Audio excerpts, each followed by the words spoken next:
Hello everybody, how are you all? I hope that you all are keeping fine and you're enjoying your time. Well, I am Marika and I am your English teacher for the day. The topic that we are going to discuss today is a very important topic from grammar point of view, and it is a sub part of another important topic, which is verbs and tenses. So today's class is based on transitive and intransitive verbs. So let's get started. Now, before starting today's class, I would like to answer a very simple question, which is, what are verbs? Now, if I ask you that what are you doing right now, what will you answer? You would say that we are studying or we are watching your video. So, in the first sentence, you told me what action you are performing, you are studying. And in the second sentence, the action that you are performing is watching. Right? So verbs are the words which describe the action that is being performed. So in English we have n number of words which are also known as action words or verbs. Having explained the definition of verbs, let's come to today's topic, which is transitive and intransitive verbs. Now I'll try to explain this in the simplest way possible. So just try to relate the word transitive with the word transition. What do you mean by the word transition? Transition means moving from one stage to another. So transitive verbs are nothing but when the action it gets transferred from subject to the object.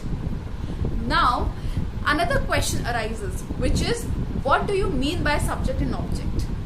Subject is nothing but the one who is performing action, means the doer, and object is the one who is receiving the action, on whom the action is being performed. So what I told, that what are transitive verbs?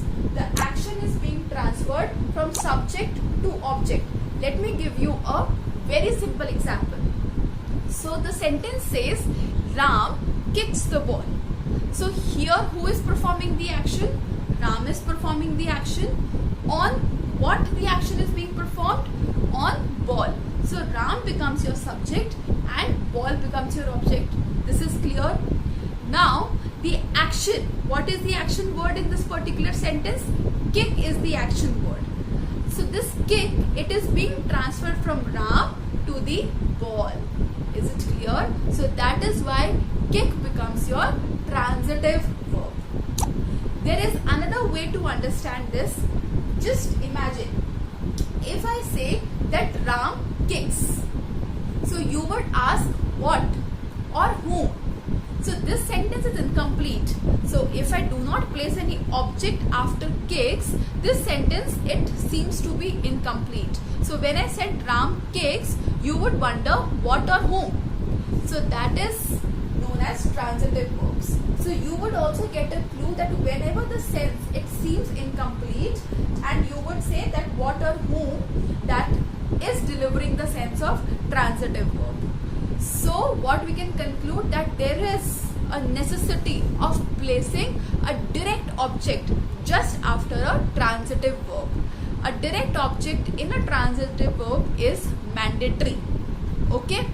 Moving on to the intransitive verb. So obviously it is just opposite of transitive verb. Intransitive verb required direct object and the action was being transferred from subject to object.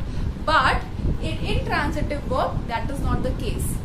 You do not require direct object and the action is not transferred from subject to object.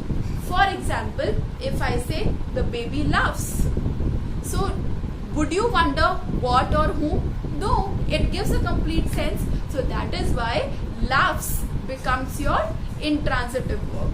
So I hope that this concept is clear. In subsequent classes, I'll be giving you more exercises and more examples, which is going to help you understand this topic better. Thank you so much and have a great day.